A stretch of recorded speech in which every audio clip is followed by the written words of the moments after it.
let's begin. So, tonight is the first night of our tarot course. Oh, that's good tea. So, we continue our study of the Egyptian Tarot, which we'll do a little reading this evening as well. Anyone up for a reading?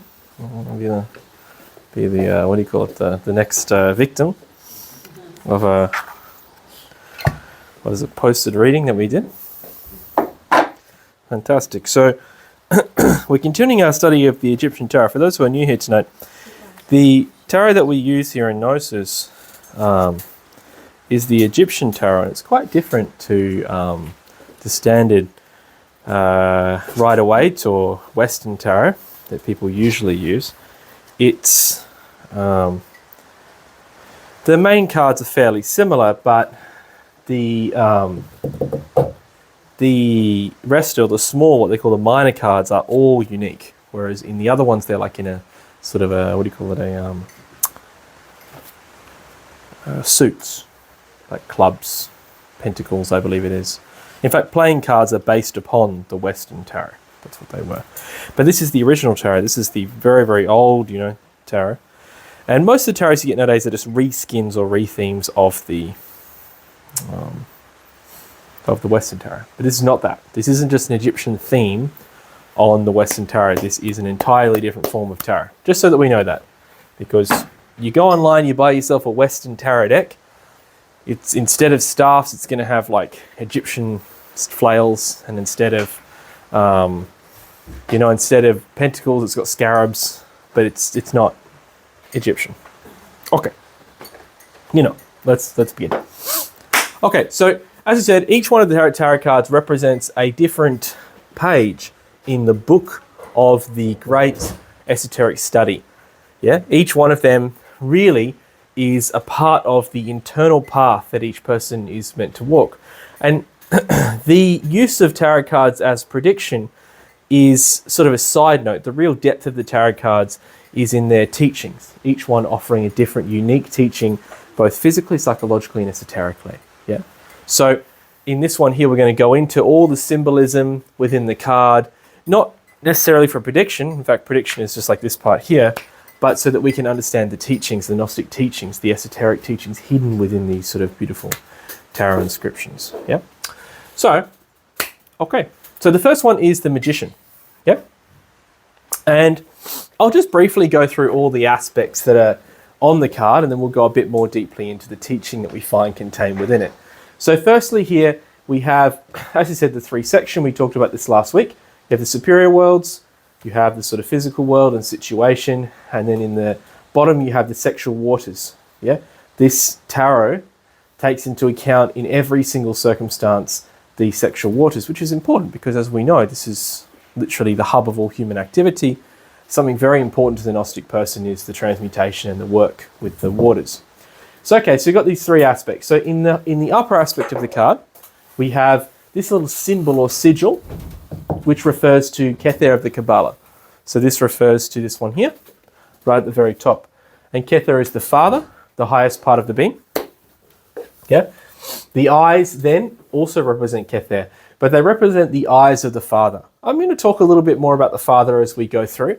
Where Jeshua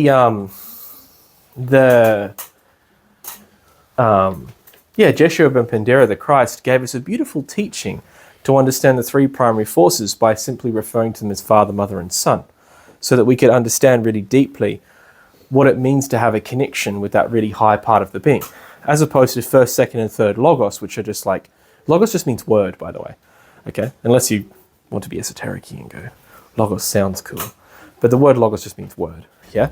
So first, second, and third words, it's great. But when he reduced it to, my Father in heaven, he actually gave people a really superior teaching.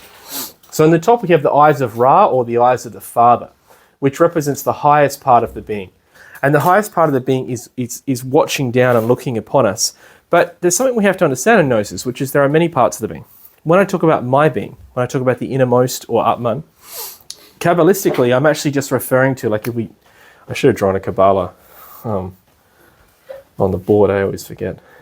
But If we look at it Kabbalistically, yep, this is our little beautiful Kabbalistic picture here.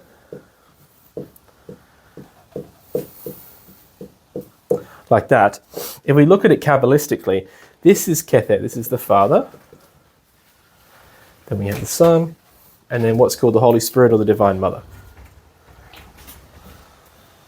Then we have, this is what we usually say when I say the being or my being, the innermost being. And we'll study this when we get to tarot card number 4. Then here we have the consciousness, the will, or it's probably better here to say, let's say the human soul. Because it'll get confusing because this card also represents willpower. Consciousness can be the divine soul or feminine soul. It's getting a bit messy there. Then we have the mind, the astral, which is also our emotions, the sex. Notice that it is the 9th sphere. You've ever heard the term the 9th sphere? That's why it's the 9th sphere, because the 9th sphere of the sexual Kabbalah. And then here we have the physical world. Now, so when the tarot card we're studying right now pertains to the very top. This is the Father who is in secret.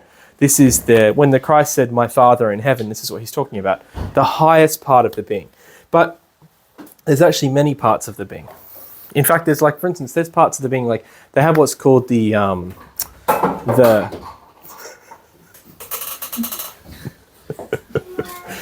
oh, Rowan.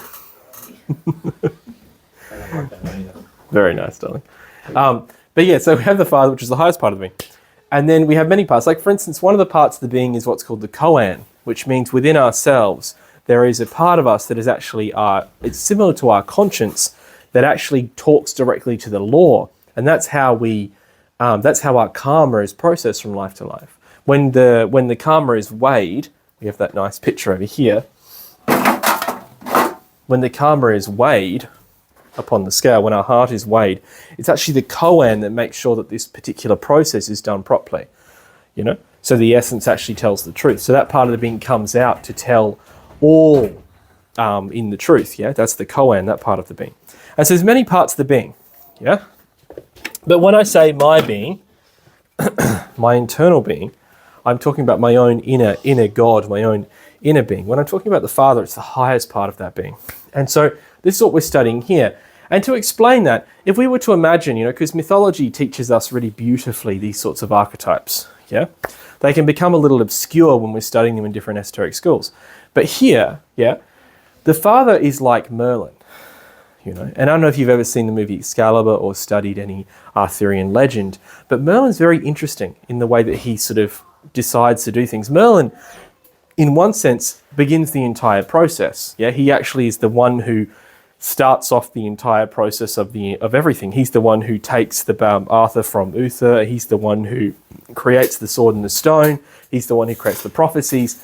But he never directly interferes in anything. At no point does he ever come out on the battlefield and with, was it lightning and exercises everybody, like that. He goes, "That's it, I'm done with you all." Bang! And blows everybody up. He never does that. Yeah? Sorry, but a bit more scary than that. That was perhaps a little fantastic, wasn't it? But he never just blows everybody to kingdom come, even though he has that power. He has the power of the dragon, yeah, which is actually the Christ, but we'll talk about that another time here. That movie's got some pretty serious stuff going on. It's a beautiful film. Because it's all related to the Arthurian legend. Arthurian legend is amazing. Yeah, and the force of the dragon is the Christ. That's why it's terrifying, but also beautiful. So, yeah, so the Father is Merlin. He's this great, profound being, but he doesn't actually interfere really in the lives of men. He actually just very subtly manipulates, very subtly, and he wants everybody to succeed. He's there, and he's the one who brings. So if we're saying if this is Merlin, who's the magician, so it's interesting, we're talking about the magician, and the magician is Merlin, yeah? Arthur is actually here, yeah? And then his knights, like the human soul, Lancelot, the feminine soul, Guinevere, you all know how to spell Guinevere. And you know what I mean? Like, they all represent the different parts of the being. This Gawain is like very much the astral, but let's not go into that. And so, but what he does is he actually is the one who sort of puts Arthur in line. And even Arthur doesn't necessarily do everything. Even that part of the being, he has his moments when he's conquering. And the majority of the time, it's more him sitting back and his knights acting, which is sort of, again, the being working through the vehicle. So it's not really quite beautiful. But what I'm trying to mention is this is what the Father is. The Father is the one observing, is the eyes, but he's not the one creating all the process. He's not the one fighting in the front lines in our internal work. Yeah? And so this is kind of complicated. You know, of course, when we pray to the being, what we're more praying to is parts of the being that are a little closer to us. You know, the Divine Mother, and this is a bit of a teaching, actually, because she is the Kundalini, actually acts through here, the sex, because she's in the coccyx. And so that part of the being is actually much closer to us. And so we can work. Same with the counterpart of the Divine Mother, which is the Holy Spirit, which we'll talk about as we get to it, actually is the sexual waters themselves. Therefore, we can actually form a much stronger relationship with our Divine Mother internally, the feminine part of our being. Can you just turn that off? It's like going crazy. Yeah. So we can form a much closer part, but the Father will always be obscure until the very later parts of the esoteric path, because he's the highest part of the being. And like that, he overlooks the whole process. And that's why the Father can be seen often even as a little cruel. You know what I mean? When you see different things in the Old Testament, you see the part of the being sometimes a little cruel, you know? It's like, how about a little pestilence? What do you guys think? A little pestilence? Pestilence? Oh, geez. How do you describe pestilence? Like destroying crops and stuff, you know? And, yeah. Like a curse upon the land. Plague. Yeah, plague. A curse on the land. Pestilence. Pests. Yeah, so all this sort of thing, as I said, this is the Father, the highest part of the being. And so he's always watching. So what we see in the front is the eyes of Ra always watching. It's also a popular tattoo, actually, among Gnostic people for some reason. I've met many Gnostic people who have the eye of Horus at one part of their body. Do you know anyone like that? Yes. You know? Yes. There's a good friend of mine in, he's now the missionary of Nottingham, who has it tattooed upon the back of his neck. You know what I mean? Yeah, Reese has got it right here. Do you know what I mean? So, very common tattoo, you know what I mean? Because deep down inside your heart, you feel a strong love for the Father. You know what I mean? And you thought you'd put it on your back. You know what I mean? Well, I'm saying deep down, somewhere inside of you, there's something that respects the Father. That's why you put the Egyptian thing on, you're thinking, this is pretty cool, but something inside of you is looking for the mysteries, you know what I mean? That's what is really going on. So, yes, there you go. Perhaps a little generated, but still there. Okay, the eyes of the Father. Beautiful. Is part of the being. So then in the middle plate, so that's the superior worlds, the eyes of the Father are always watching us. Then in the middle plate, we have the magician. Yeah, the magician again represents the Father. He's the highest part of the being. But also he represents the one who's going to walk the path as well. He's the beginning. The magician and the fool are actually the same person. And if you know this in the Rider-Waite Tarot, the magician and the fool are the same person. The magician is number 1, and in the Rider-Waite they make him number 0, but in the traditional Egyptian it's 21. And the fool, and we'll talk a bit about this, there's a very strong relationship between the magician and the fool. Yeah, the magician, in a sense, reconquers his foolishness. The fool becomes the magician and reconquers his foolishness. This is a very interesting teaching, yeah? If you really see like the proper, how do you put it? If you see the proper magician, like giving the example again of Merlin, you know, that sort of thing. Even, you know, the wisest sage often has a very childlike nature, you know what I mean? And a great knowledge of their own ignorance. Even if you think about things like, for instance, Tolkien's example of Gandalf. Gandalf admits his ignorance all the time. All the time. There's no such thing as he's never omnipotent. He's never omnipresent. Even when he becomes Gandalf the White, he still admits his iniquities all the time. He's constantly like, well, I don't know about that. Or that's a great mystery that no one knows, you know?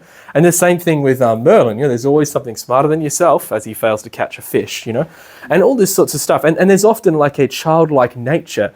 And also, and I'm going to talk about this, a capacity for amazement, which is something so lacking in our society now. You know, no one wants to be amazed anymore. You know, I gave the example last week of in the Truman Show when he says, I want to be an explorer. And the lady pulls down the map and says, too late, it's already been explored. You know, and that's sort of the way it is nowadays. You sort of try to talk to people about anything and they just give you this sort of banal answer. You know, you say, you know, there's places in the ocean no one's ever been. Yeah, there's probably nothing down there, just big sharks. And you're like, I mean, how would you know? You know, what if there's like a giant monster in there? Wouldn't that be amazing? Getting eaten by that would be something, right? Do you know what I mean? Like, but people is it's like we know everything all the time. You know, like people you ask, oh, how does the television? Oh, this is how it works. How does this work? Oh, I already know. Electricity. How does electricity work? I don't know, but I got a good feeling about it. You know, and it's like we sort of feel like we know everything in the moment. We're not like amazed anymore. Like I remember my my Japanese teacher when I was growing up in primary school, and my father pointed out that she had an amazing capacity for amazement. You know, she would just be amazed by the simplest of things. I'll never forget, we had this guy, this amazing guy, but I got his name confused, but he was crazy tall. I mean, I was really little back then because I was in school, but I swear to God, he was a giant. Like, he was ridiculously tall and very deep voice. But he was actually 6'7", so I think that is very tall. He was ridiculously tall. He could actually see over the lockers when he walked through the room. So occasionally, if you were being naughty in class, you'd just see this head and his hand just go like that. And he was the withdrawal room teacher. He'd just be like, you, yeah. And you're like, oh, you know. But I remember when the first time, my Japanese teacher is very short. And the first time my Japanese teacher met him, she just like lost it. She was just like, tall, so tall, tall, you know, and she just couldn't get over it. She like laughed for like the rest of class, and then she was marking, she was like, tall. She just couldn't get over it, and I thought that's a capacity for amazement. You know what I mean? Like a person who's usually riddled with depression has no capacity for amazement anymore. They see a tall man, they go, oh, that's a tall guy, taller than me. I'm just some short ass, aren't I? I don't exist. I'm just worthless. Like they've just lost that sense of capacity for amazement. Like children have a capacity for amazement, you know, like, and they have a capacity, you know, like when you like pull something out of your pocket and a 2-year-old's just like, you know, like they don't know what's going to come out and they're just like, you know, and they're like, you pull out something, you pull like a pen and they're like, whoa, I didn't see that coming, you know, and they're like, wow, you know, and they have this capacity and it brings with it joy, yeah, happiness. If I sit around thinking I know everything all the time, how am I supposed to be happy? So the capacity for amazement, Samael talks about the importance of this. He said it awakens the imagination. To think we know everything all the time is ridiculous. And the best bit is we don't. Do you know, like you read facts nowadays, like Facebook is full of facts, Instagram, it's full of these facts, you read it and it's all just lies. Do you know what I mean? Like 9 times out of 10, it's somebody telling you they think they know something. And then you listen to it and mechanically think you know it. And then later on you find out it's not true. You know? I'm trying to think of an example, but some of the worst examples are coming to my mind. I'm trying to think of one that's like actually...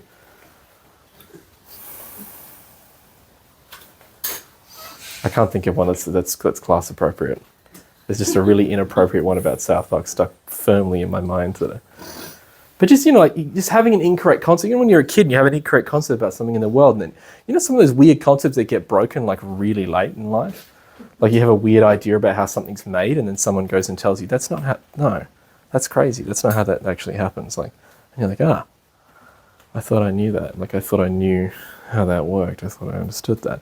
And then you realize you didn't, you know? And it's actually really good to actually begin to have an understanding that we don't understand the world. And we don't have to. Like at the moment, everybody wants to understand everything. I saw this thing, it was like a course. It was like replace doom scrolling with micro-learning. You know, and I was like, micro-learning. And it's like efficient micro-learning. You know, learn about everything. And I thought in myself, like I have this like, I have this weird ego of like feeling like I'm wasting my time if I'm not doing something. Do you know what I mean? And so I'm like, that makes sense. When I'm doing scrolling, I'm learning nothing. But what if I could micro? And it's like, and I'm looking at it, it's like you can learn about the classics. You can, and I'm thinking to myself, that's interesting, but I could just read the book. And they're like, yeah, but you learned the whole book in like 5 minutes. I'm like, there is no way that you can take the power of reading, like even like To Kill a Mockingbird, I'm reading with the kids, for instance. You have to go through the process. You can't, someone just tells you the process. It's not the same. You got to go through it, you know. You got to be Scout. You know what I mean? You got to listen to Atticus. You know what I mean? You got to watch Tom get taken down and be like, but why, Dad? I don't understand. Yeah, you've got You got to go along with the thing to really understand the plight of the people. My children, very young, understanding the plight of the African American people through reading that book. It's very good for them. Yeah. So that's reading something. That's like, but I had this idea. Micro learning, but that's insane. Like I remember when I did, my friend did water meter reading. He just walk around all day reading the water meters, and he used to play esoteric books in his ears the whole time. So he did 9 hours of walking and looking at stuff, and also 9 hours of reading, basically, like thinking reading, you know. And then when he come to the class, he just fall asleep instantly. He used to fall asleep on the way home. He had a really big problem. He crashed his car because he fell asleep while he was driving on the way home from work. Just smashed straight into the car in front of him. I said, what happened? And he's like, don't tell me, but I fell asleep. And I'm like, oh my God. They had to pay for the back of their car, you know. I didn't say who it was, so I didn't tell anyone. That doesn't count.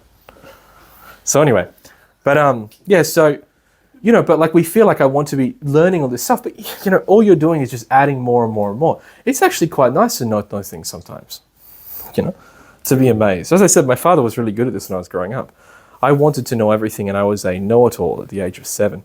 And I remember like feeling like I knew everything. I remember actually telling my dad things. Like, funny, we were talking about Excalibur. I remember telling him that I could sing the lyrics for O Fortuna, even though it's in Latin, and I'd only heard it like twice. That's complete nonsense. I was like 8, and I'm like, I used to try and sing it. I actually still have that thing. And my dad would just sit there and be like, be like, great job, Chief. But, so I feel like I know it all, but in reality, it's really nice to realize you don't know something. I've noticed this about Raphael Arape, for instance, who's someone who's finished the esoteric path over there in Perth. I've seen Raphael be amazed by things. I've seen someone show him like a little toy or a little thing. They give him something and it opens up and he goes, oh, that's beautiful. That's very interesting. And he has like a really genuine, playful smile. He actually comes off quite often. You would know what I mean, Kai. He sometimes just comes off as a child. Just enjoying simple things and relaxing with him. He's actually become like a child, And this is what I mean. So it's interesting, and I don't want to go too much of the heavy side, but a lot of our lust in society and a lot of our degeneration egotistically is actually trying to be like a child. We're trying to reconquer the state of child. Like, you've ever seen those videos of people who do like a gym workout, but it's not a gym workout. They're just running around and like what's it called? Like Ultimate Ninja? You know what I'm talking about? Yeah, like it's like you're running on an obstacle course.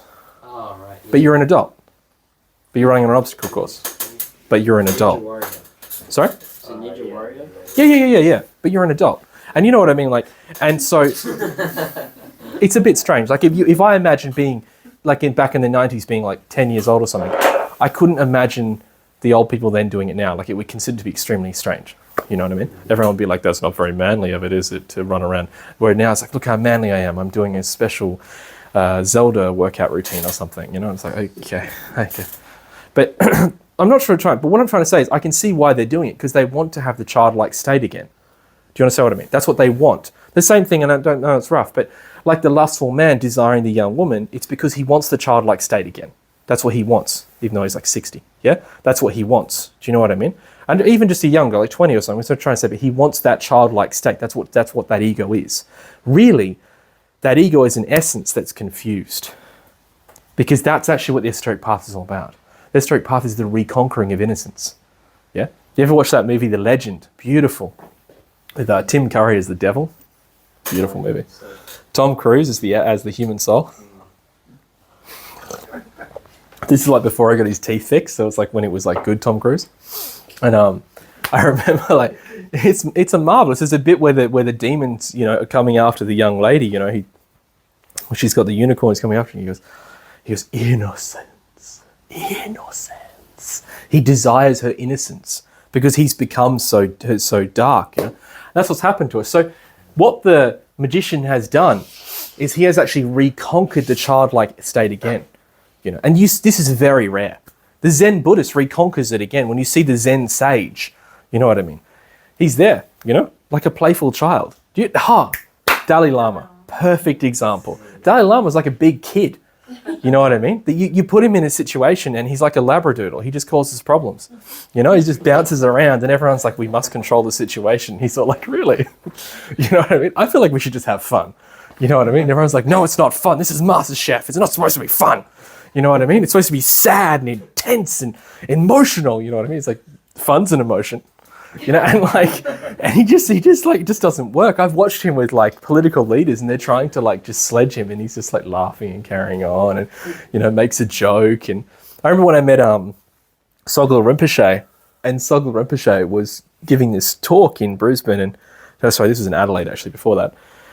And I remember he was supposed to give this deep talk about all of the great changes and la-di-da-di-da, and all about, he sort of started talking about one of his main teachings, which is water when it's not stirred becomes clear, which is about silencing the mind.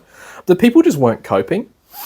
Like I could see like around me, people were like suffering. They're like, this is too much. The teachings are too deep. You could see that was just killing them. And so he just sort of went like, I could see him, he just sort of looked at everyone, then he sort of paused for ages, then he went, it was really, awakening consciousness is like the open fart. And everyone was like, what? And he goes, you know, I've noticed here in the West, like you guys really struggle with farting. Like you don't want to do it, you know, around people, and you sort of like hold it in and then it causes you like intestinal discomfort and you suffer, you know. And he said, nothing is better than when you've got all that really emotional, like huge farting discomfort from holding it in, and then you walk into a giant field, like an open, empty field, and there's no one around and there's no one to see you, and you just let it rip. You know what I mean?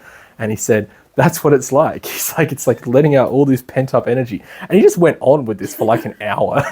And I remember just thinking, and he had the whole place in hysterics. And it was just a really simple point. But I remember thinking like, that's quite funny. But I knew one of the members of his inner circle, the person who made all his clothes. And she told me afterwards that that's exactly what happened. He started teaching, saw that the room was just suffering because they couldn't incorporate the higher level of teaching. So he just like had some fun. Just told them, you know, you guys need to chill out. You know what I mean? Chill out. You're all pent up. Why don't you let it out? Kind of like standing in a field and having a fart. You know, and they were just like, oh, you can't say that, but that's hilarious. But so he's like a giant, he's like a child because he's reconquered his innocence. Yeah. And so that's the end. That's why the magician, we see him as the fool, the relationship, you know what I mean? Because he is reconquered, as opposed to the person who's just a fool.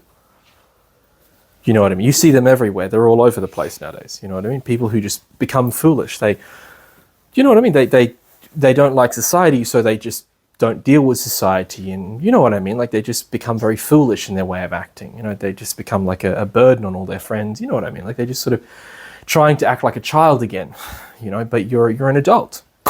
You know, it's time to move on. Anyway, let's not go too much because we've already talked about that.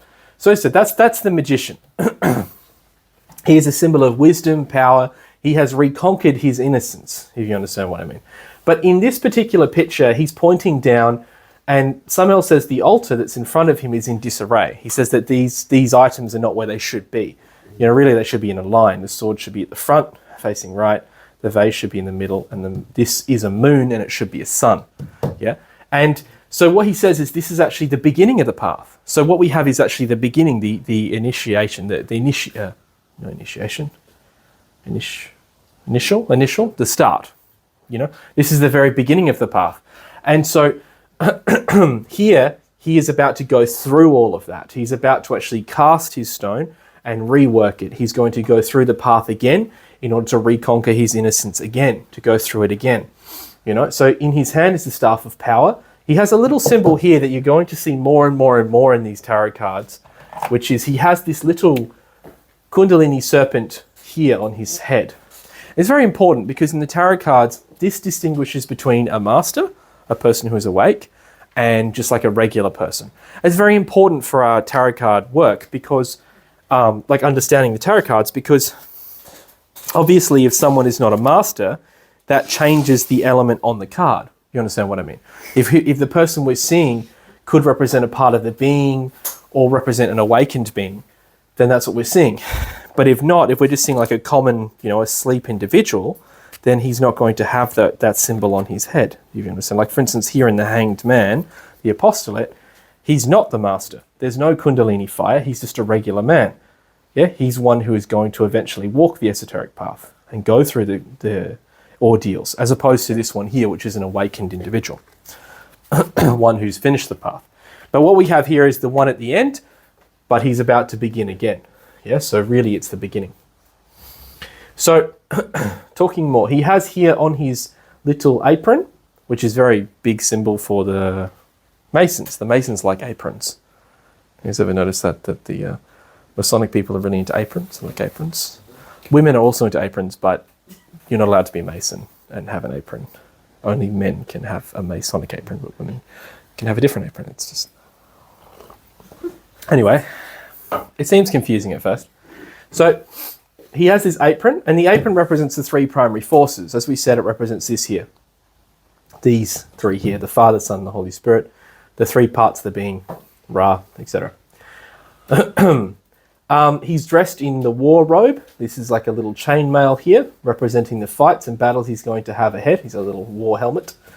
In front of him is the altar. Underneath the altar is the phoenix bird, representation of the Holy Spirit, the fire, awakened as well.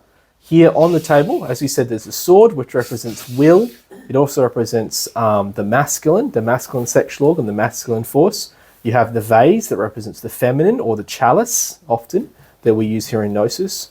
That also represents the brain, or the cup upon which the sexual energy rises. And then, as we said, there is a moon, which should be a sun, meaning the lunar forces are becoming stronger and must be trampled in order to become solar forces, which we can talk about another night, because that's a whole... We talked about it in the Study of Solar Man lecture a long time ago, but we'll go into it again when we go into a card, to tarot number 9. So at the bottom here in the waters, we have the Philosopher's Stone.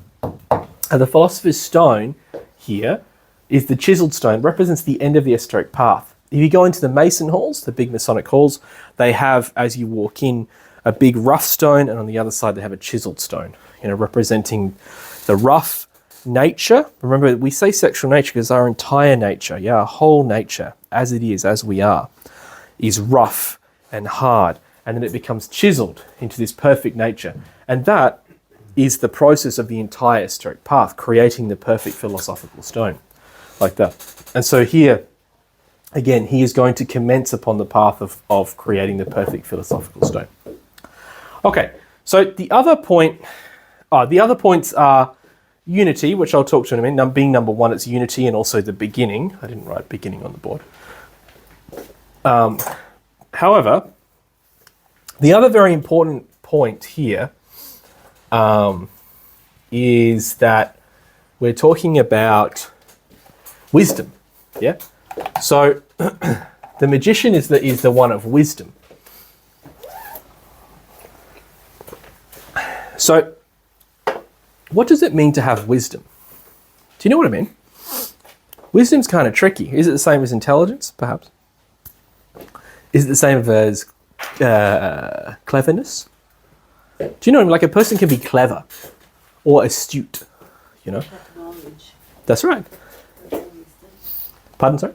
But no, knowledge comes first, then wisdom. Yes. But it's tricky, isn't it?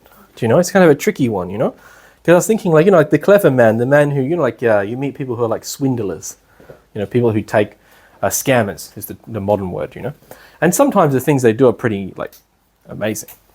The amount of effort they go to. Like, I have a friend of mine who passed the entire school without learning anything because he learned how to cheat. And he literally did, the high school, what do you call it? Bless you. He did the high school movie thing of getting his friends to distract the teacher and actually going in and stealing the test results. He really went above and beyond. And some of the stories he had were amazing, creating distractions, situating himself in such a way as to cheat off the right people. And he passed school. I didn't pass school. I didn't pass year 12. I left and became a Gnostic teacher. But, I remember, but when he came to me to learn to teach Gnosis, he was genuinely struggling to read out loud. In the group, I would get him to read out Samael's books, and he was and then I really struggling, tripping over words. And I said, why is he like that? He said, he told me, I dedicated my entire time in school to learning how to cheat. And he said, I was really good at it. Like he said, I was so good. He said to him, that was more enjoyable and more interesting than the test, was figuring out how to get through the whole thing without learning anything. You know, there's like a certain level of resistance there. The fact that you want to teach me something, you know, and I'm going to not learn, but I'm not going to let you know. You know what I mean? And on the last day, I'm going to walk out and you're going to know somehow that I know nothing, but I still passed. And you can't prove that I know nothing. Do you know what I mean? Like, that's what, and he loved that. But in the end, it did huge damage to his mind, you know, because it made it really hard. He tried to give lectures and it was really hard studying. He didn't know the basic of structuring or lectures and things. Very hard for him. But he eventually sorted it out, but it was hard. So that's like cleverness or astuteness, you know, but it's not really wisdom, you know, and wisdom's something quite interesting. So as I said, there's a level of wisdom that comes in the capacity for amazement, because the first step to true wisdom is actually to be able to understand our own ignorance. That's the first step. And you'll find anyone who's like truly like a wise person, you know, like you meet people who are quite intelligent, who are like intellectually brilliant, you know, you meet people like engineers and things who've got amazing ways of thinking, who can solve problems really well and things like that. And then they're like on their like seventh marriage, you know. Remember, my dad knew a guy who was so smart, like with computers and stuff, that he could, I remember like he wrote a software for a New York skyscraper that would bill every single person individually for every single electronic transaction on every single door, appliance, everything, on a building that was built so that nothing had to be touched, meaning that you could just walk in and everything was coded and you would just walk in and it would detect you as you walk through the doors of your house. Do you know what I mean? And it would you'd walk into your house, into your thing, and like lights would turn on as you walked in, that sort of stuff. Do you know what I mean? Like it was this, and they realized they actually didn't have a program to properly look after this and make sure that everyone was charged, like how to actually make this thing work. And he did it in 2 days with no knowledge of electronics. They gave him it, he just got a textbook and just sat down and did it. For another one, he had to write a system for something in another language, and he just took the textbook of the system, and then he took a textbook on the language, and he sat there, and again, he just put it together. And the guy gets paid millions, and amazing, unbelievably intelligent. Yeah. And my friend, he was going to his 5th or 6th marriage when he saw him. And my friend ran his own software company. My friend was a Turkish guy, very, very astute. And he would get this guy to write software for him for free. A man who does his work for millions. This was in the early 2000s, yeah? He got this guy to write all his software for his company for free. Do you know how he did it? he all of his friends, so this Turkish guy, and all of his friends, there's 12 of them, would fight him in an Age of Empires video game. And he would go one against all of them, and he would win, because he's amazing, right? And he would feel so good that he would write the program for free afterwards.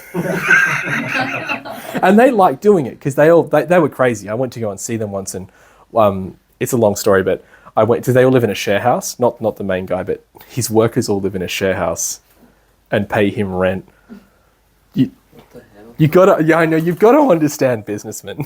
He was one of those guys, like they all worked for him and lived in his share house. And at night time, when the computers were all off not doing the thing, they would all play Age of Empires every night. That's all Age of Empires 2. They would do that every night. And they were insane. And I tried to play with them once when I was a kid. I was like 11. And while we were playing, someone looked at someone else's screen during a break, and the other guy stabbed him with a pen, like into his body. Like the other guy's like, he actually stabbed him with a pen, like right in. And the other guy had to go to hospital during a video game. So these guys were crazy. But this is how he would do it. So that man's not really wise, is he? He's not wise. He's intelligent. He's very good intellectually. Not very smart emotionally, because my guy walks all over him with just a simple thing. Make him feel good, he'll do anything you want. You know, and let him think he's a winner, and he'll write a program for you for free. That could take you months, years. He'd debug it for him. So anyway, that's not really wisdom, is it? It's a form of intelligence in the intellect, but not wisdom. So the first step to wisdom is realizing that we in fact know nothing. Yeah. So that's actually that's the baseline to gaining wisdom. That's what Socrates said. You guys know the story of Socrates.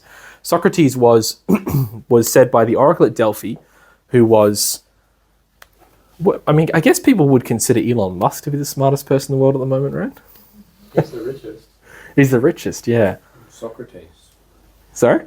They say it'll be Socrates. Yeah. The new AI model that is designed to not computate by knowing things, but by being creative and not knowing things. And Is this the one that's called like Gronk or something? no, it's a new one called Socrates, where instead of it working on data and knowledge, they're pushing the limits where it's acting on like what ifs and creativity. And I'm excited by this, so I'll create something. Kind of like what you're talking about in a way. Basically, instead of it being based upon data, it's based upon what if, like it comes up like a person being creatively thinking about stuff instead of a machine just calculating. Oh, Which are the current ones, fantastic. possibly, Oh. or not. Isn't Gronk an insult? I thought Gronk was a sketty insult for a person who's an idiot. Well, The guy's a real Gronk. Anyway, I don't know. Maybe. why did he name his AI that? But anyway, sorry? Or is it Grok? Did I get it wrong? Anyway, so the point is, it's interesting. At the time, the oracle at Delphi, right? The oracle at Delphi was considered to be like the prophet. We don't have that anymore. I was making a joke and saying Elon Musk is the oracle at Delphi, but that's not true. But, like nowadays we don't have that anymore. The Pope is sort of a non-figure in our day and age. And, oracle at Delphi was considered to be the person you would ask. It was the connection to God on earth at the time. And they went to the oracle at Delphi and they asked the oracle at Delphi. They said, they asked if, I don't remember the exact question, but it was like, about Socrates. And they said that Socrates was the wisest man in Athens at the time. And you have to remember, there was a lot of wise men. Athens was the place where everybody met. And Socrates sat down and said, okay, well, that doesn't make any sense because I know nothing. I don't know anything. So how can I be wiser than all these other guys? First, I can't pronounce their names. All this sort of stuff. How can I be wiser than them? And he said, I get it. And they asked him, they actually brought him before them after receiving this information and said, how are you the smartest one? And he said, because you all think you know something. You are full of thinking you know everything, whereas I know nothing. And the fact that I know that means I know one more thing than you do. I know just one thing, which is that I know nothing, whereas you think you know something. So you're actually behind me in development. You know what I mean? And this is a tricky sort of thing to know, in that sense that true wisdom comes from the Father. That's what we have to understand, The true and real wisdom comes from the Father, from the eternal Father, is a gift, As I've said this many times, nowadays we all just pray, we all just want money to solve all our problems, or we try to solve them with the mind. No one sort of prays for help anymore. So true wisdom comes from the Father, and for that means we have to admit our own ignorance, So, okay. Let's talk a bit about wisdom. So, as I said, I've written here, wisdom comes from descent, which is reminding us of this point here where he's pointing down. And you'll see this very often in old pictures where you have like the, even Levy's Baphomet like that, where they're pointing up and pointing down. You see it very common in Renaissance art. Is anyone doing it on the picture behind there? I don't think so. But in a lot of Renaissance art, you see this sort of thing where you have like Bacchus, for instance, in Leonardo da Vinci's Bacchus is pointing up and pointing down, which means the only way to ascend is to descend. The only way to truly reach up is to become conscious of our own defects, is to dissolve our egos, is to take ourselves higher. We must go down before going up. So, Samael gives his teaching about wisdom. He says we need to know wisely. And this is an interesting thing. So,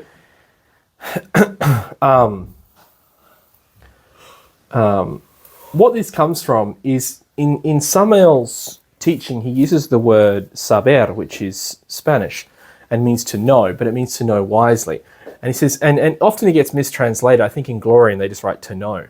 And so it says to know how to suffer, to know how to be silent, to know how to abstain, to know how to die. But it's actually to know how to wisely suffer, to know how to wisely be silent, to know how to wisely abstain, and to know how to wisely die. And this sort of thing used to actually be sort of taught by the elders because they had gained wisdom. The sad thing is nowadays there isn't much wisdom in the elders. That's the problem. I talked about this a long time ago, how I knew that guy who was in his 60s and wanted, I sort of went into business with him like 13 years ago when I first came here. And I remember he wanted to sort of like school me or to have, because he didn't have kids, he wanted to like give me his wisdom, but he had like 2 restraining orders out against him from his 2 ex-girlfriends, recent ex-girlfriends, and he said, oh, but that's not my fault. It's because she's a and then your boyfriend, he's a dick, that's why, and his knowledge, his understanding, as you've all heard this before, was that all Australian men are homosexuals, every single one of them, and they wouldn't, he's from Madrid, and they wouldn't be homosexuals if they just had mandatory military service. That was literally his concept. And I was like, nice, old school, solid. And like, it was just like, and he would tell me this regularly. Like if he got upset with me about something, which was just all the time because he was such an angry guy, he would start on this long rant about how all Australian men just didn't even know they're gay. And one day they're going to find out they're gay, and if only they would go to the military, they could de-gay themselves, And I was just like, he just go on and on and on. He was an amazing artist. He was ex-military. Sorry? No, it's like everyone. He had to do 2 years mandatory service in Madrid. So yeah, like 2 years, like 45 years ago, then yeah. But he said, yeah, got the gay out of me. And I'm like, really? And I did once sort of try to go there. Are you sure it didn't just suppress it? Sleeping with 30 men every night in the dorm. Yeah. Look, I tried these arguments, but he was just more of like a yell it in your face sort of guy, rather than a like carefully word it. But what I realized about him when I was meditating on my own anger, because he was a good petty tyrant, When Don Matu says you got to find yourself a tyrant to show you all your own defects, I tell you, he was great. He was amazing. He was so intuitive too. He was a Pisces, beautifully intuitive guy, and he could just see my defects and he just laid them out for me every day. He was right about a lot of stuff. When he'd go at me, he was pretty on the money. And you care so much what people think about you. I'm like, because you're gay. I'm like, not that part, but like he would just keep going. He's a very difficult guy. I ended up failing and I felt really bad about that because it was just such a good, like you don't, in Australia, you don't always have someone just tell you off all the time, like we get weak and we let go of them when they're just amazing. They show you so much about yourself. But yeah, I remember I was meditating on it one night. I was so angry, I was like, this guy's driving me crazy. I wanted to just, come up with some snarky comebacks. And yeah, and I was meditating and I just saw the pain inside of himself that he was approaching. Like we've talked about that before in the ages of life, the 7-year periods, the lunar period 1 to 7, the 7 to 14, the mercurial period, 14 to 21, the Venusian period, 21 to 42, the solar period, Martian. And he was right down in the, he was right there in the old age, in the Saturnian period, and he had no wisdom to impart. He'd been fornicating for his whole lifetime, lost all his energy. He's just a tired, angry old man with nothing to give. He was living in the industrial above where he was working. Every morning he'd get up and yell at the people in CrossFit in his underwear. You know what I mean? When his greatest claim to fame was that when he did Bikram yoga, women 20 years younger than him were interested in him. And I was like, thanks, mate. Like it's just not that interesting. As a married man, I don't care, but I remember he was really difficult guy, but I started to feel compassion for him because I could see all of the pain. He wanted to be like the grandfather, imparting his wisdom onto the grandchildren, but there was no wisdom there. What are you going to tell them? This is how you get, like, most of what he was telling is, this is how you get a woman. I'm like, I don't care. I'm married. Don't have to. And how you can't tell me how to get a woman. You're currently single with 2 restraining orders. I feel as though the information you give me is not going to work. I remember reading an article about a lady. She was after 500 failed dates, I wrote a book on dating. And I was like, really? Really? I'm going to read, that's what we're going to read. I have 500 failed dates. 500. Far out. But you know what I mean? Like, that's not wisdom. That's crazy. That's like the other, insanity. Was it doing the same thing over and over and expecting a different result? But I felt his pain. I thought, this guy has no wisdom, got nothing to offer whatsoever. And so he's full of pain, and that was suffering. So it helped me to sort of understand him a little deeper. So we need to have this wisdom, and that wisdom comes from beginning to understand how to actually do these things and other things. But I'm going to sort of focus on this teaching of to know wisely. So to know wisely how to suffer, to know wisely how to be silent, to abstain, and to die. I'll begin with die quickly. In Gnosis, to die is a psychological thing. It's something psychological. It means that when we talk about the death in Gnosis, we mean, as we've said many times, the death of the ego. You know, this is what it means to wisely die, to wisely give ourselves up, as opposed to a lack of wisdom in the process of death is to be afraid of death. You know what I mean? To be afraid of the process of death, to live your whole life being terrified of the fact that you might die. You know what I mean? That's and also not understanding death and living the other way. Like, you know, you see those videos of people like jumping off of like, what's it called? Death diving? Base jumping. Yeah, base jumping, death diving, jumping out of airplanes, you know, all these sorts of things. Is the other way. You actually want to die. That's what that is. But that's what it is. It's actually what it is. My dad told me that. You know, my dad told me once that he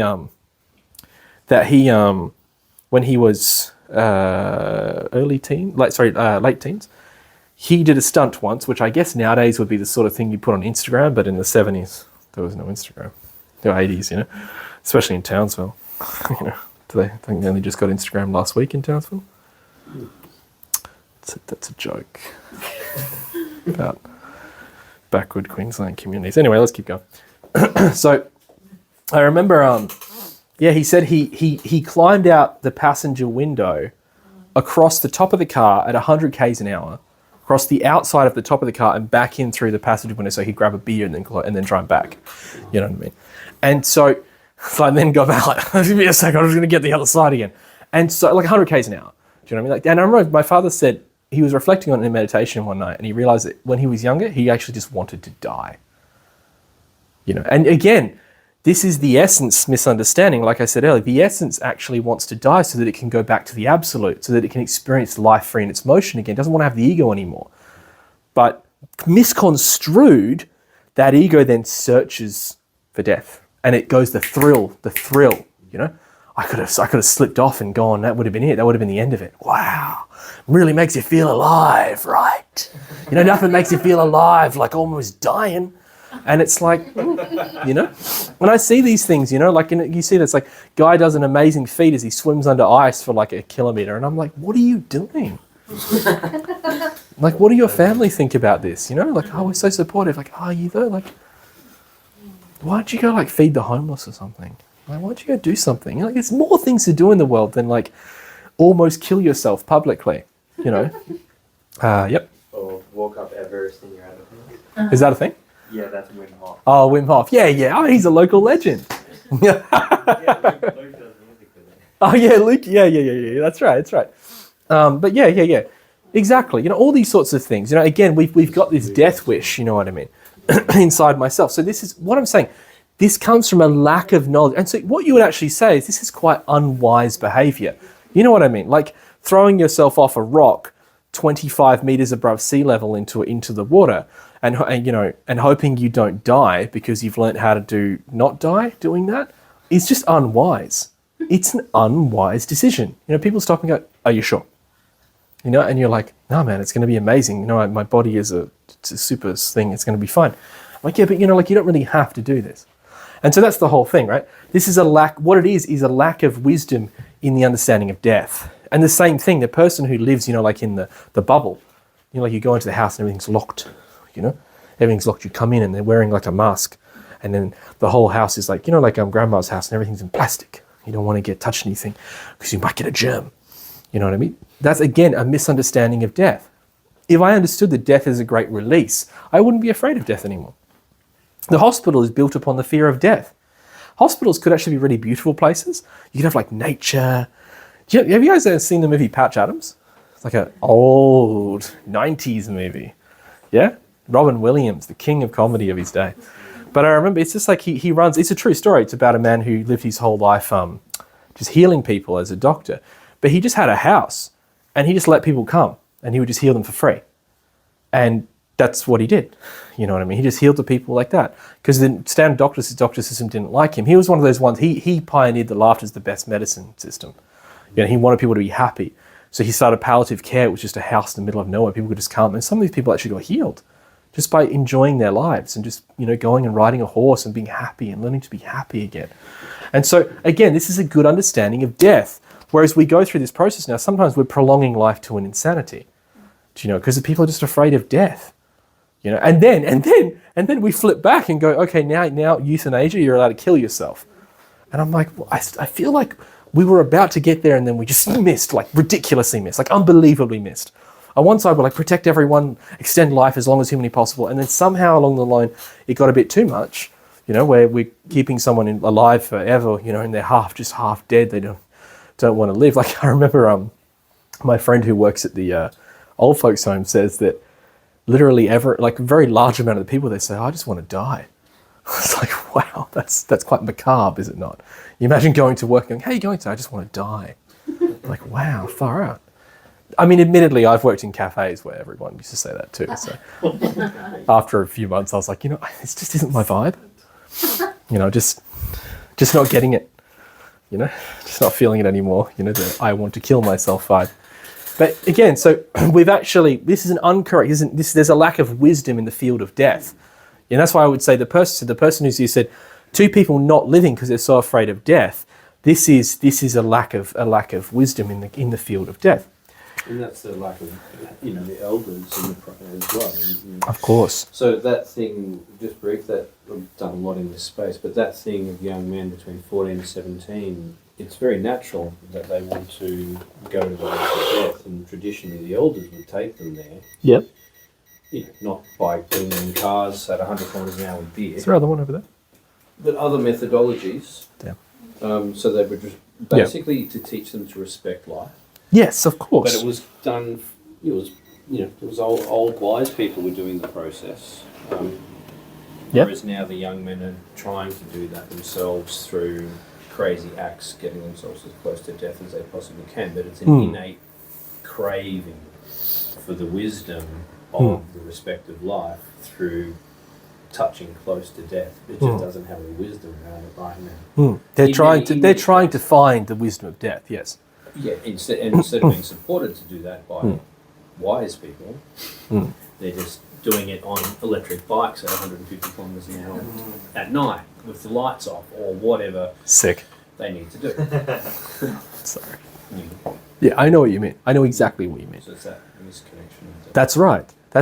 But the essence. It's also the elders too, because the reality is now, again, the elders have lost the alchemy. Yeah. So sexually speaking, they're a mess. They're losing all their energy. They're falling apart. Do you know what I mean? They've got nothing to teach them. It's hard to find them. Yes, exactly right. Okay, so moving along. The next one is to wisely abstain. So this is to abstain means to actually, what do you call it? Like to give something up or hold back. You know what I mean? So, for instance, the good example is like fasting is abstinence. You know what I mean? Now, again, there are two senses of misunderstanding. There's one sense of misunderstanding abstinence and living a life of frivolity, where I'm just constantly looking for the next sensation. Like taking drugs is a misunderstanding of how to wisely abstain. You know, looking for huge amounts of sensations through food, eating lots of food. And then the other side too, thinking that I'm going to get spiritually enlightened because I'm fasting a lot, is also a lack of wisdom in the understanding of abstinence. You know, there are times for abstinence. And not just in food, but in all things. There are moments where we need to sort of hold back, and there are moments where we need to act. You know, moments where I need to actually not act, and moments where I need to act. And again, we don't, because of there's a lack of wisdom in there. I don't understand that. I don't understand the time when, and I'm seeing this more and more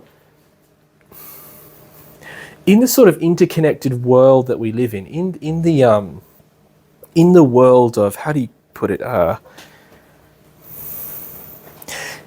in this sort of social network world, right? I'm beginning to see less and less connection. My friends on social media like have to book a conversation in with me 3 days in advance. And I'm like, why don't you just call me? I literally have nothing on. That's not true. I'm one of the busiest people you ever meet. But I'm quite happy to talk to you while I'm doing that. Kai called me while I was sanding a deck. I just stopped sanding the deck and we talked for half an hour and that's it. If you call me, I will talk to you every time. Is that not true? From members of my group who've called me at random times? You call me, I will always talk to you. When you called me, I was patching a concrete with a compound that dries in 1 minute. And I still picked up the phone. And I thought, well, this is stuffed. And I just like shoved it in and then like grabbed it. I was like, yeah, what's up, man? It's just like, well, I'll put the next one in a minute. You know what I mean? Like, but, you know, yeah, I've been trying to track one of my friends down. This is a lack of understanding of abstinence. You know, I'm abstaining from my friendships because I feel like it's hard work. You know, I don't want to talk to them. It might be a long conversation. I'm like, you know, if you talk to them often, it won't be a long conversation. This is going to blow your mind. But if you actually talk to people quite often, it tends to be a 5-10 minute conversation. But if you leave it for 4 months, it tends to be an hour or two. So if you want the short combos, just pick it up. You know, when someone calls you instead of texting, you're like, ooh. It's a lack of understanding. It's an unnecessary abstinence, as it were. Do you understand what I mean? It's a misunderstanding of abstinence. And this is what I mean. So I abstain from the wrong things. As I said, people abstain from food, not because they're actually trying to do like a special practice of fasting to do like an esoteric exercise, but because they want to be skinny or something, you know? It's a lack of understanding of abstinence, you know? And many of these sorts of things, I'm beginning to notice we don't know how to wisely do that, how to abstain in a natural way. Because there's an ebb and flow there, you know? In when I need to take something and when I need to stop, when I need to have this thing and when I need to stop. The times that I need to do my meditations, for instance, is sort of like pulling away from everything and I go to that practice and I come back. And so this is abstinence, yeah, to withhold from things like that. We punish ourselves ridiculously. Do you know what I mean? People punish themselves all the time. You know, we punish ourselves financially perhaps, you know, like we go through tides like that where I go and buy absolutely everything and the next minute I don't want to touch anything. And I'm like, oh, I don't want to buy the new thing. I shouldn't buy that because I don't want to buy that. And then you don't, oh, no, I shouldn't. I don't need that. And you're letting holes get in everything. And then suddenly you're like, and you buy everything. You know, and this is a lack of understanding of abstinence. Yeah. If I actually began to work on, because all of this you work on the ego, you're going to understand it. If I start to work on the ego and look at what's actually behind the action, I'll start to begin to have a more natural understanding of abstinence. You're not going to get this by looking at another person. This is where the whole Instagram culture is very dangerous. It's just constantly giving you like snippets of pop psychology. Like that. They're like maximum 5 minutes, minimum 4 seconds. Hectic, right? 4 seconds. But it's true. You know what I mean? Do this! Like, whoa. And so, but it's not the depths of your own meditation. It's not introspection. It's not the wisdom of the Father. That can only come through in the absence of ego. So when I sit in meditation really deeply and actually dissolve the ego, what's liberated is the virtue. Remember I talked about, like anger, for instance, has force within it, the natural force. If you actually, rather than just try not to be angry all the time, like I'm really happy, you know? I'm so glad about all that you guys are doing, you know? I'm great.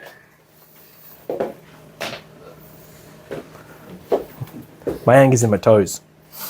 When you get angry, you keep something tense. Mine's in my toes. You heard that cracking, horrible cracking noise.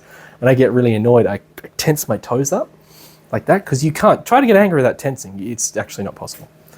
You know? And that's the other thing too. Like when you feel really upset, the difference between being a bit sad and being angry sad, sullen is the term. Sullen, as Dante describes it in his Inferno, is tense. When you're like really sad, you're like, oh, and you're kind of like floppy, like, oh, there's no reason to live. And then there's like the sad where you're like, but if someone says the wrong word, like you could eat them. You know what I mean? If someone's like, oh, and I was like, why don't you just get up and do what you? Like, whoa, what's wrong with you, man? Like nothing's wrong with me. I'm fine. I'm just having a really hard time. And it's just like, whoa, okay.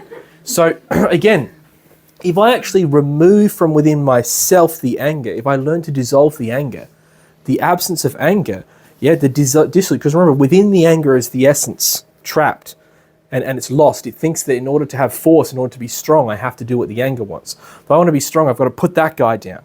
I've got to stop that guy from oppressing me. If I actually were to dissolve from within myself the anger, and usually the pride associated with it, 'cause that's the reality of anger, right? Then what will happen naturally is the virtue of force will be liberated. And again, to use a beautiful example of the Dalai Lama, a man full of force, never angry. And yet no one can put him in his place. No one. They try so hard. People like come up to him, everyone, the political leaders, and he's just, isn't it a great day out there with his Indian accent on his English, It's beautiful. But again, it's because he has force. Do you understand what I mean? Natural force. And that force isn't directed against anybody at all. He's strong, but not directly against one person. All these special things. And so I'm saying, instead we go and learn stuff. I don't want to be angry. So I go and learn a whole bunch of pop psychology on how to diffuse situations.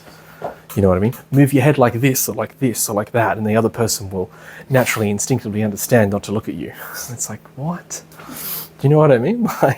I remember I saw one, it was like Facebook tries to sell you stuff. I saw one that was like a book, and it was like FBI secrets on human relationships.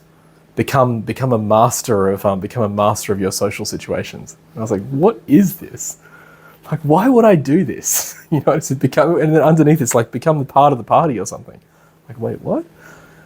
Okay, using FBI techniques, get yourself a girlfriend. I'm like, my friend, something has gone wrong along the way. Horatio, the world's gone mad.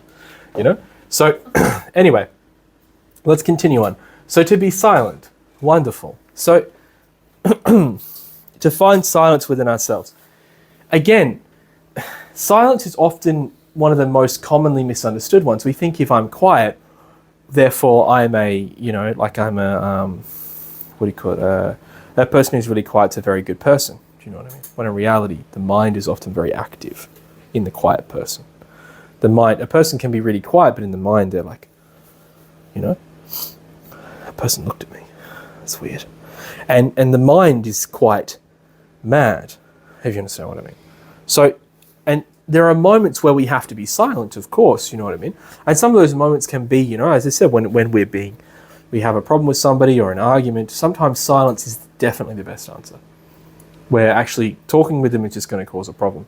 Getting involved in this argument is just going to continue an argument. You know what I mean? And other times there are criminal silences. Where you actually, that person says something, but it's incorrect. You actually have to say, no, this is incorrect. This is actually what happened. And they go, rah, rah, rah. And okay, well, I've already said that, so I'm not going to say anything now. But that's it.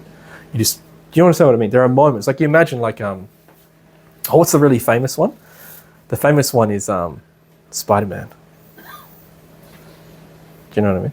Spider-Man, when what is it? Yeah, he just silently, the robber comes or something, and he just silently lets him pass, and because the robber's robbing the guy who didn't pay him, so he's like, whatever. And then the guy goes and shoots his uncle and steals the car, and it's like, oh no. And that's, it's the classic silence. The person, in court, who silently stands there, like, you see it often in American politics, the right to remain silent. No comment. Were you involved in this horrible ring of laundering money and destroying the entire government? No comment. Did you have anything to do with this thing of all these problems and suffering and destroying of the system of education, etc.? No comment. Yeah, it's a criminal silence. I'm silent when I should actually talk. There are moments to speak and moments to be silent. A person takes a vow of silence because they don't actually want to work on their ego, So, as I said, there are moments of silence and moments to talk. Okay, the most interesting one is to wisely suffer. Yeah, I'm sure that as a person of the earth, we don't want to suffer anymore. I don't know about you, but perhaps there's that moment where you thought, I don't want to suffer anymore. In fact, the Buddha made this his whole thing. The Buddha actually went out and tried to end suffering and then realized that you couldn't really do that. Do you remember that? The Buddha in the Four Noble Truths realized that, the truth that there exists suffering, and suffering is caused by karma. As a path to the elimination of karma. The only way is upon the esoteric path. But the reality is, there is such a thing as there are sufferings that are actually quite good for us. As an example, like the mother suffers for her child. You know, not just in the birth, but just in general. You know, the child puts upon the mother very strongly. In fact, like for instance, in the early years, the child is always a lot closer to the mother. I don't know if you've ever noticed that. That there's that strong closeness, you know, in the early years. And again, the mother gets put upon, but there's actually a joy in that suffering.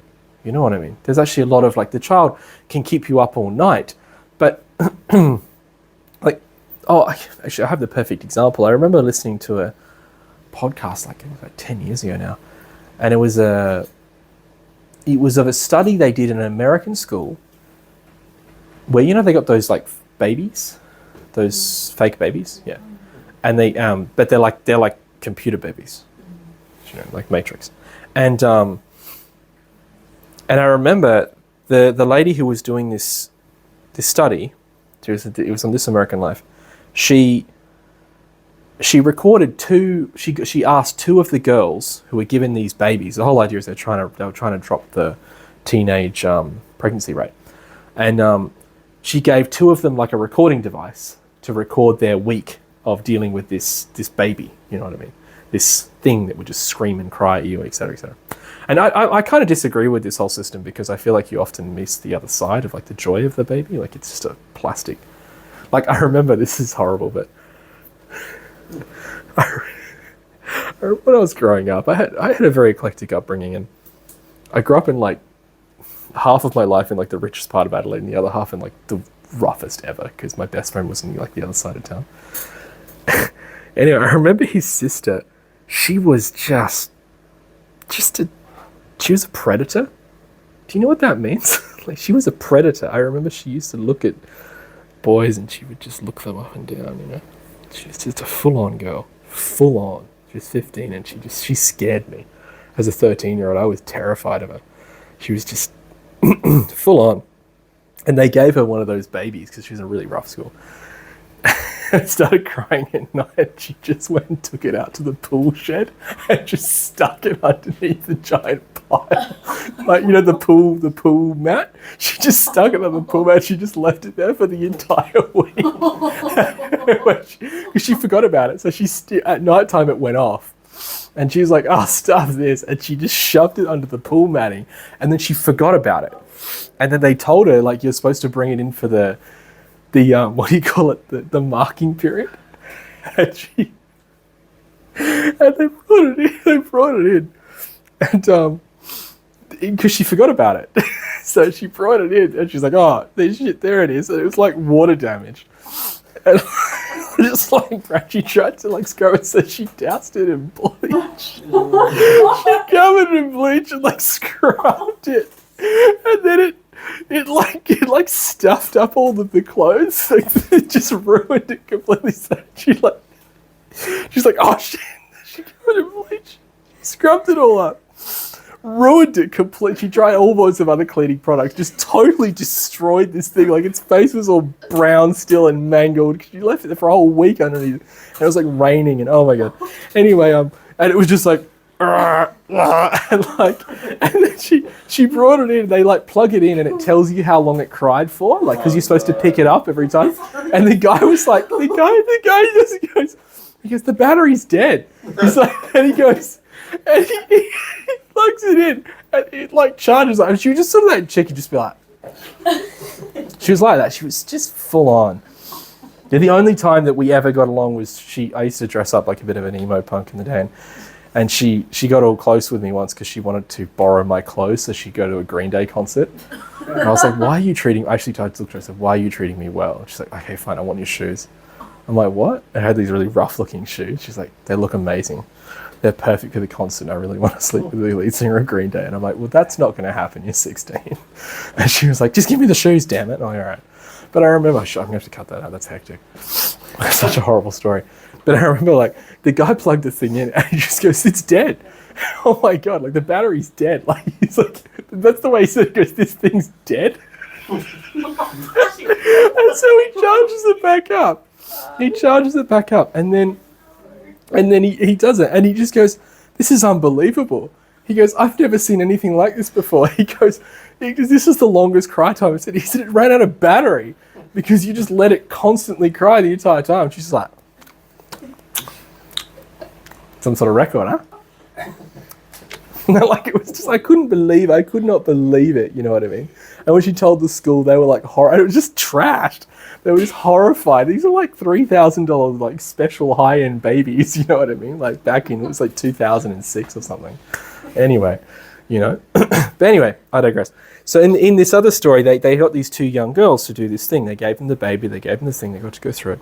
And they, one of them was like literally this, she's like, I'm going to have like 10 kids and I can't wait and all this stuff. And the other one was like the drama girl who's like, I don't know, I don't think I really want to have kids. You know what I mean? Like, she's like, I just want to go and experience the world. I want to go out and I'm going to, you know, and she thought, I'm going to get these two separate ones. One who's planning to be a wife and get married and like the classic American lady, you know, and they gave him this baby and then they gave him the little thing to record it. And amazingly, it like went topsy-turvy, and the girl who was going to have all the kids ended up actually having a complete breakdown, didn't do the recordings in the end. She started recording and then like gave up because she was just like, it's too hard. And her mum ended up getting up with it all through the night because she just like, it's too hard. I don't want to do it. It's too hard, you know? And then the other girl did it and recorded everything every time. And she's like, you know, I kind of like the little guy. It's like, and she's like singing because she's a drama kid, and she's like singing to the baby and la la la, and like at the end of the process, the other lady said, you know, I was gonna get married right after school, and I don't know now, you know, like being a mom is hard. And then the other girl, it's like the opposite. The other girl goes, no, you know, and like the guy said, like she's wearing jeans and she's just like gonna go off around the world, you know, and she goes, oh. You know, I wasn't really interested in having kids, but I have to say I got a little bit attached to the little sucker. Because sending him home, I felt a bit bad. You know, getting up in the night, you know, feeling needed was lovely. You know, feeling needed by something was really nice. You know, because I reckon I could actually have a couple of these little things. They'd be all right.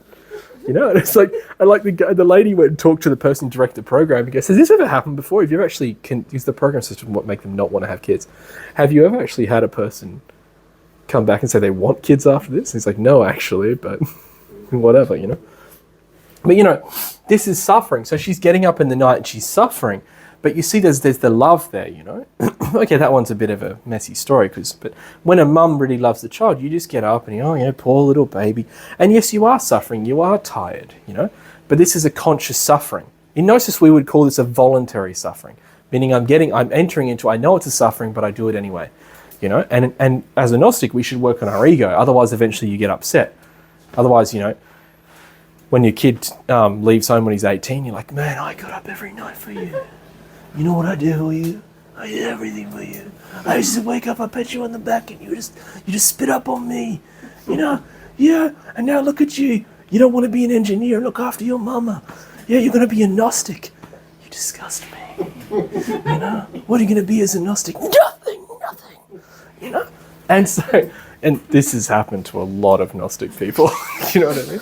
And it's like, again, that's not conscious suffering. You know what I mean? That's not wise suffering. And this actually happened. A friend of mine saying that he said that he was raised very well in a very wealthy and good, well-to-do family, and he said recently his mother's actually getting a bit upset and started attacking him and his two siblings because she feels like they aren't returning the investment of her love. You know, I loved you and now you're in this Gnosis thing. I loved you and you're a gambler. I loved you and I don't know what you're doing. And it's like, why haven't you gone and got good jobs and become wealthy like we were and started families so we can have grandchildren? You know, that's not wise suffering. You see, there's suffering, but it's like I'm like, you know, what does the Christ say? If you give with your right hand, don't let your left hand know. You know, so I'm like, yeah, I'm looking after you, but like over here, I'm writing the accounts. It's like 3 a.m., woke up, padded back for 45 minutes. That's a big one. I'm going to keep that one. You know what I mean? I got some stories, but it's getting late. So anyway, as I was saying, so this is not a wise suffering. There's that beautiful a poem of Session actually gave me this story once at a retreat. I can't remember the name of the movie. I think it's like Eraser Man or something. I forget. It's one of those old 80s films. It's like this guy going around and he's like erasing everybody's past. He like shoots them with this thing and like erases all of their memories. And there's this bit where like he's going around and he like erases this guy's memory and the guy, it's like Bruce Willis or something. Or no, it's 80s. Wesley Snipes, maybe? Men in Black. No, it's not Men in Black. No, it's like an 80s film. I think it's called Eraser Man, I'm pretty sure. It's not. I remember he told me about this film in a retreat. It was really funny. He was saying that, yeah, there's this guy and he's going around erasing everybody's histories, and this one guy starts chasing after him for erasing all his history, and eventually at the end he's there and he's got him. It's like, you know, kind of like the end of Blade Runner. He's there, it's raining, he's got the gun. Because 80s movie, it's the end, you know, it's raining, right? And like, he's there with the gun, you know, and the guy's there and he goes, why? You know, they're always quite far apart because 80s movie. They sort of yell at each other. And he's like, why? You know, he goes, you took everything from me. And he goes, your life was just suffering. He said, I set you free. He said, your life was like, you know, your children died and your wife died and your whole life was just suffering.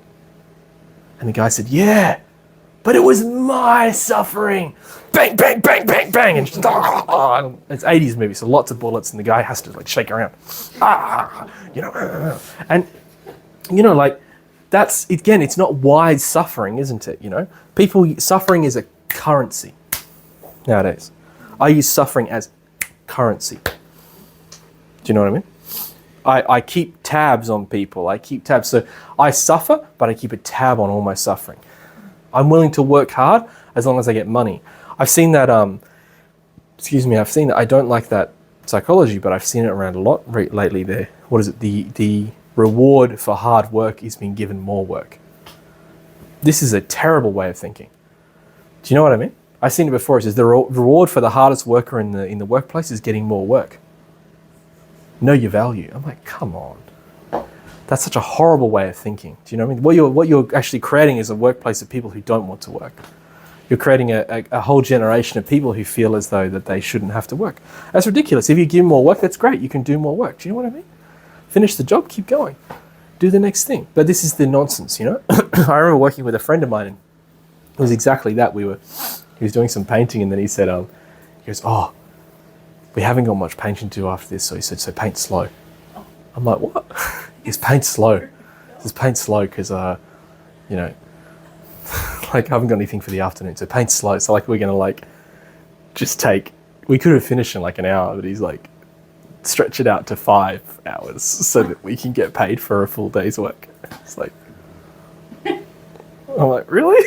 You know what I mean? Like, well, why are we doing this, you know? But that's the whole thing. Like, I only suffer if I'm getting money. If I found out I didn't get paid, oh. Yeah. You ever seen farmers? I couldn't be a farmer. Farmer is a life of pure suffering. You plant a whole, what is it? A whole thing of broccoli or something? Hail, gone. You know? You got 20 cows, they just die. Our friend there, his cows are dying just because the water, it's raining so much. You think that's good for things, right? It's raining, it's washed all the nutrients out of the grass, the cows are dying. They're starving while eating. He's having to kill them. You know what I mean? That's, you see, as a farmer, you have to know how to suffer to some degree. Otherwise you can't farm. If every single time you move a crop, you're like, you know what I mean? What is it, Platoon? You know? How could you? I get like that. When I write an email and then I'm like, cool, and then I hit send and it doesn't send and it deletes it. And I'm just like, it was a whole hour of my time. I can't spell. This is horrible. How could I do this? How could you take this from me, you know? And then we'll go to the market and the farmer's like, yeah, just lost 5 crops. It's $1,000 each crop. Plus all the labor, you know, months of work there. And I'm just like, how do you live? How do you live with yourself? I would just cry. There's like that thing. It's like a real white man thing of thinking that you can just go and farm. That you can just go and get a farm around here somewhere and live on it and you're going to be okay. No, you can't. You know what I mean? Like you've never broken earth in your life and I'm going to go start a farm. I know guys, there's guys in my group who do this. Yeah, I tell you, it's a scam. Self-sufficient farming doesn't work. I know because I live in the area of self-sufficient farming. It doesn't work. It's pain. Farming is torture. You must learn to suffer. If you're ready to suffer, you can be a farmer. But if you come from the inner city, it's not going to work. You know what I mean? It's just not going to work because you're going to do something, it's going to fail, and then you're going to curse the gods. You know, and that doesn't work. You know what I mean? You just got to keep going. So to wisely suffer is to know is to know when a voluntary suffering is good, is to work on the ego, is a wise suffering. That's a wise suffering. So when an ego comes along and I decide I'm going to work helping people, even though it's difficult for me, pays my karma, is a wise suffering. Knowing that I can actually help someone, and okay, it's going to be difficult, but steeling myself to it. You know, I'm going to help this guy move house. He's got no one to help him. I'm just going to do it, whether he gives me anything or not. You see, that's wise suffering. Because I do it anyway. I don't, at the end, I'm not going, oh, well, you know, that's pretty heavy stuff there, mate. You can see why no one helps you. You got to be ready. Do you see what I mean? This is it. And I've got to be ready to work on myself. If I'm going to go into a situation, like, you know, you go to work and there's a person who's really difficult at work. A difficult client, a difficult worker, difficult, what do you call it? Difficult employee, etc.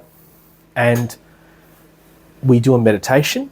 I prepare my mind. I look at the egos that are actually associated with that person, little levels of anger and pride. I try to understand it in all the regions of my mind and prepare myself. That's wise suffering. I go through that suffering in my own mind. I understand, and sometimes it's a suffering. You don't want to work on that. Lust, for instance, is a hard ego to work on. It causes a lot of suffering. You don't, you know, it's like, hey, come on, be lustful. You're like, no, I don't want to be lustful. And it makes you feel like I'll just be lustful this one last time. Just this one last time. And then it's all going to be okay. You know, I'll never have to worry again. And if you go against it, the suffering is immense. You're like, no, I'm not going to do it. I'm going to hold back from looking at that or doing this or whatever. You know, I'm not going to go. And it's like, if you don't, you will suffer forever. But anyone knows who's worked on lust, if you hold out for like 20 minutes, it actually stops. It's not infinite. It'll come back tomorrow, but it's not infinite. You can eventually beat it back. You can finish with it. Yeah, but that suffering, that's a wise suffering. When there's an argument and you know that your argument with that person is actually not helping anyone, and you decide to stop. Even when you're right. You're right. You must let them know. You know, if Christians like this, they would be so happy. Because they're always right. They've got God on their side. You can't beat that guy. He's the ultimate backer. But if you just learnt like the really old school, relaxed, wise Christians to just let people live their lives, perhaps everything would be fine. You wouldn't have to traumatize your children. You know what I mean? I see, you know? You could work on yourself. That's a wise suffering. Knowing that my doing that's not going to help you. This happens to me all the time. I'm a Gnostic person. Do you think I go, like I'm at the checkout and I go, someone's, oh, I'm having a hard day. I go, do you know that if you worked on your ego and died in the depths of yourself, you could actually have a happy day even in the worst circumstances? You could find joy in your own heart. Then you wouldn't have to be like a miserable person like you are. You know, if you did that, just imagine how the world would be if we all did that. You know what I say? The ultimate term. Ah, that sucks. You know what I mean? It's like when someone says complete nonsense to you, and you could sit there and try and tell them it's complete nonsense. Or you can say, oh yeah, the ultimate Australian talk. Oh yeah. You're not saying, yes, I agree with you. You're saying, oh yes, that is something that you have just said. It's a very common Australian use. Oh yeah. It means I'm not going to argue with you. It doesn't necessarily mean I agree with you. It can also mean I didn't even listen, unfortunately.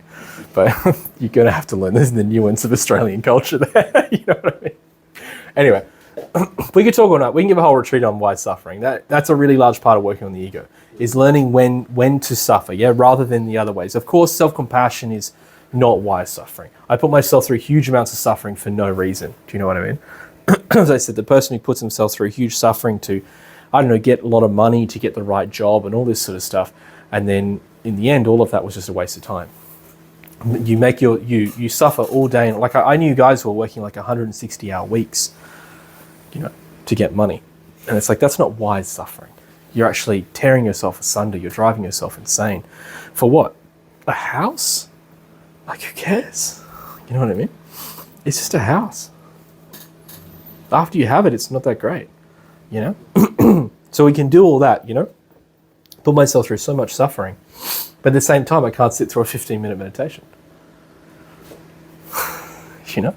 It's actually a wise suffering to teach myself to slow down. And eventually, after a time, that won't be a suffering. The body will learn how to relax, will learn how to be still, you'll build it up, and then you can be happy. Yeah? Yeah. Yeah. Anyway, it's a pretty big topic. Yeah. Oh, okay. So just quickly, the axiom of the card is be in your thoughts as you are in your deeds. It's quite obvious. We're talking about having unity between mind and action. That's also how to keep power in the word, is to align thought, word, and action, so it's all the same. Meaning that if I'm, rather than just constantly thinking I'm going to do things or help things or do that, to actually start aligning that.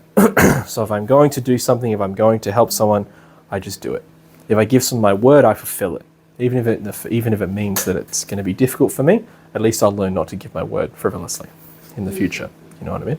So be in your actions as you are in your thoughts. Yeah, keep them together. The prediction, so if you draw this card in a reading, the prediction is about willpower and wisdom. The wisdom of the Father as a guidance to the beginning of the esoteric work. So depending on where it can be, as I said, it can represent the need for willpower, it can represent the need for wisdom to actually take a step back and understand a situation better, or it can be the beginning of something, at the beginning of a whole process unfolding and unraveling. Yes. That's enough.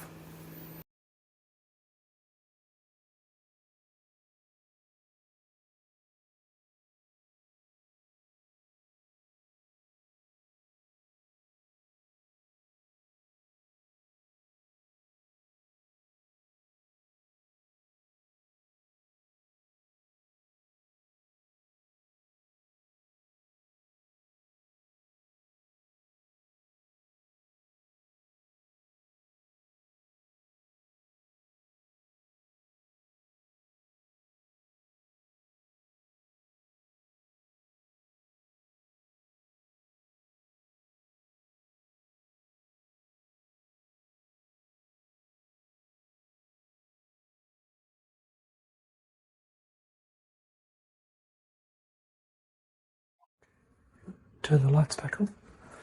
Yeah, you can all come have a look. Yeah. Okay, so let's do the mathematics. So we have 13. Then 7 and 4 is 11, which marks down to a single digit of 2. And then 6 and 3 is 10, which is 1. So it's 2. 6 and 3 is 9. Oh, I'll have to edit that out. So that's 9. Sorry, 9 is... Plus 2. Plus 2 is 11. Plus 13 is 24, which is 6. 6. Brutal. I mean, a good reading. It's a harsh reading. Oh. Oh. Oh. Far out, Hamish.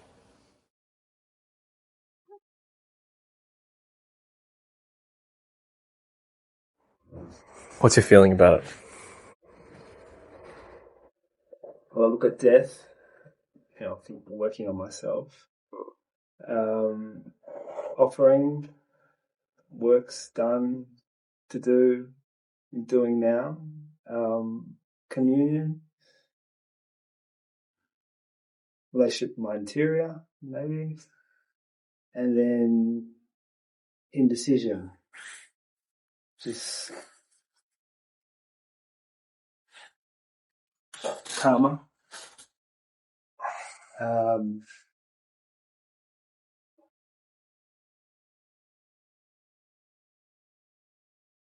Indecision. Still 1 foot in materialism? Is that the kind of in the world? Kind of. It depends on the reading. So it's interesting, you know what I mean? Like, okay, the top you have death, yeah? So you see he's cutting the wheat, yeah, the sexual values out of the waters, yeah. And then you have around little virtues, the flowers that are growing. The wheat, of course, often represents the Mercury. You have the path of death leading to the superior worlds. The two lilies, which is representative of death, are the ones that take you to the superior worlds. Immortality, because it's talking about the immortality of the soul, yeah, in through the process of psychological death. The offering has to do with the being on the left. So you see the top is on the left. You have the being Atman, which we'll meet later on in Tarot card number 4, with his sort of power and force. You've got the Sphinx above him. He's carrying the staff of power. He's sitting on the chiseled philosopher's stone. In the bottom is one of the gods of death. It's kind of weird how there's sort of like the larger aspect to the waters in that one there. The axiom. It's very interesting. There's a lot of power in the sex and in the superior worlds, and not much in the middle, which is quite interesting. May the offering of fine flour and the best of your dishes be a gift to the suffering heart. Which is the principle of reverent love. It's about loving the being. You know what I mean? This one here, this is never good when it comes to relationships. You know, because it's like the person's like looking away. Do you know what I mean? Like the relationship's messy. They don't. He's one way. You know what I mean? Sort of behind. Communion, the tricky one. Give seed to he who has none and wishes to sow.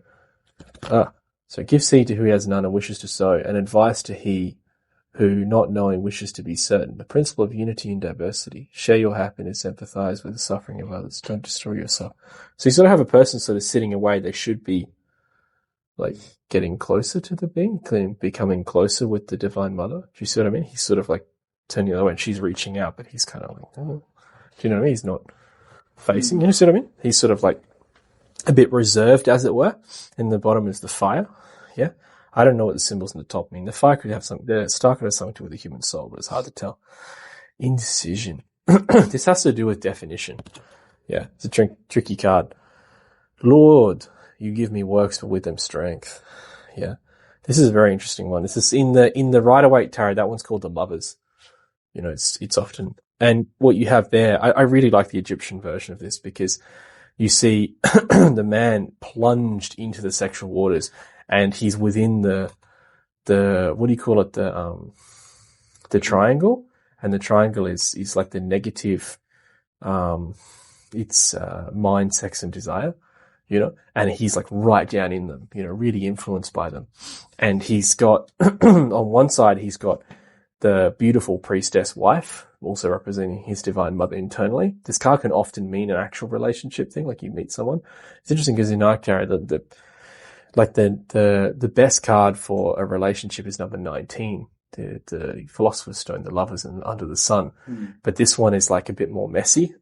So this is often the opposite, you know, it can so often. His feet one way and his head the other. That's right. And even though he's facing the correct choice, which is the Divine Mother, she's dressed modestly, whereas the Medusa on the other side is dressed immodestly. She's got like a see-through clothing, you know, she's using her body a lot, whereas opposed to here, where she's actually quite sort of defined. She's also a master. She's got the little snake, yeah, and the other one, she's actually got the short hair, which in the olden times, the long hair often represented chastity, and the short hair not so. You don't know what I mean? In these situations, like Samson and Delilah is a good example. And so she represents the ego, lust, all these sorts of things. And he's still turning towards her. He's also got his arm crossed the wrong way. His left's over the right, which is a symbol of black magic, as opposed to right over left, which is a symbol of faith and prayer. The law, the little feather on the top of the head represents a master of the law, and the master of the law is aiming an arrow at the wrong choice. So he's got to be careful. So there's a choice ahead, my friend. You know what I mean? There's something coming. A point of definition comes before you. That said, it still can be a relationship. You know what I mean? Something comes up, but this often represents some sort of temptation, and also definition, like a deeper definition for the work and for the path as an answer. If you know what I mean. Okay. So to achieve death in a stronger relationship with the being through defining ourselves more is what it is. But defining ourselves more by coming closer to the being.